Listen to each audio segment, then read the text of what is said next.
Welcome to morning మన్నా. నేటి వాక్య దర్శనం కొరకు అపోస్తలుల కార్యములు 5వ అధ్యాయం 29వ వచనం. అందుకు పేతురును అపోస్తలును, మనుషులకు కాదు దేవునికే మేము లోబడవలను కదా.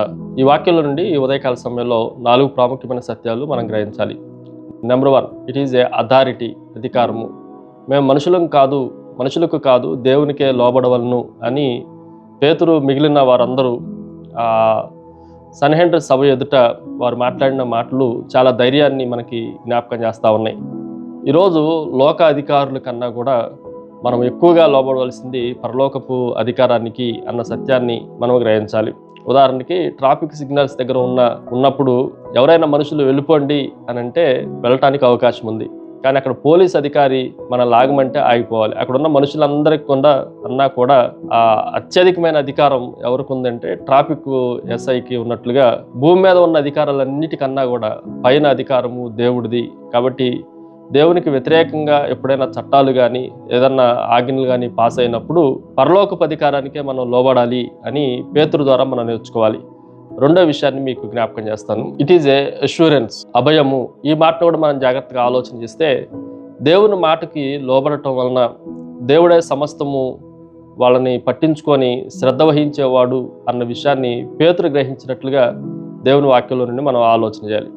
ఎవరైతే దేవుని అధికారానికి లోబడతారో వాళ్ళ బాగోగులన్నింటినీ దేవుడే చూసుకుంటాడు అన్న అభయము కూడా దేవుని వాక్యంలో నుండి మనం ఆలోచన చేయొచ్చు. ఉదాహరణకి ఒక పిల్లవాడు చేతిని తండ్రి పట్టుకున్నప్పుడు ఏం జరిగినా ఆ పరిస్థితులన్నీ ఎవరి చేతిలో ఉన్నాయంటే తండ్రి చేతిలోనే ఉన్నాయి.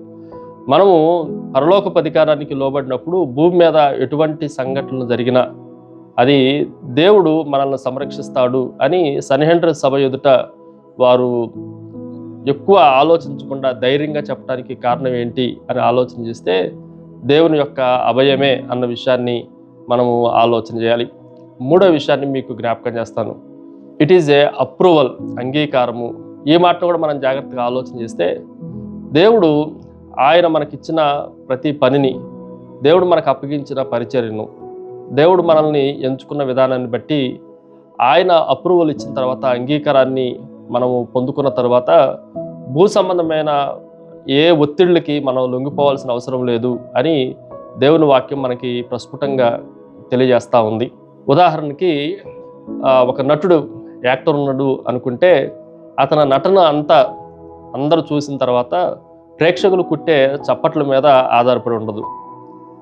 ఆయనను నడిపించిన దర్శకుడు చిరునవ్వు పైన ఇతని విజయం అంతా ఆధారపడి ఉంటుంది. అలాగే లోకంలో లోకస్తుల యొక్క అప్రూవల్ మీద మనకి అవసరం లేదు, కానీ దేవుడు ఆయన ఇష్టపడుతున్నాడా, సంతోషిస్తున్నాడా అన్న దాని మీదే మన జీవితం, పరిచర్య ఆధారపడింది. Finally it is A action, అనుకరణ. మనం విశ్వాసంలో చేసే పనులకి దేవుడు ఖచ్చితమైన యాక్షన్ను మన జీవితాల్లో చూస్తున్నాడు. కొన్నిసార్లు ప్రార్థనలు, పైపైన మాటలతో మనము డొల్లించడానికి అవకాశం ఉంటుంది, కానీ క్రియల్లో దేవుని కొరకు నమ్మకంగా చూపించడానికి మనల్ని మనం ప్రభువుకి అప్పగించుకోవాలి. ఆ క్రియలు పేతురు జీవితంలోనూ ఇతరుల జీవితాల్లోనూ మనకు కనిపిస్తూ ఉంది.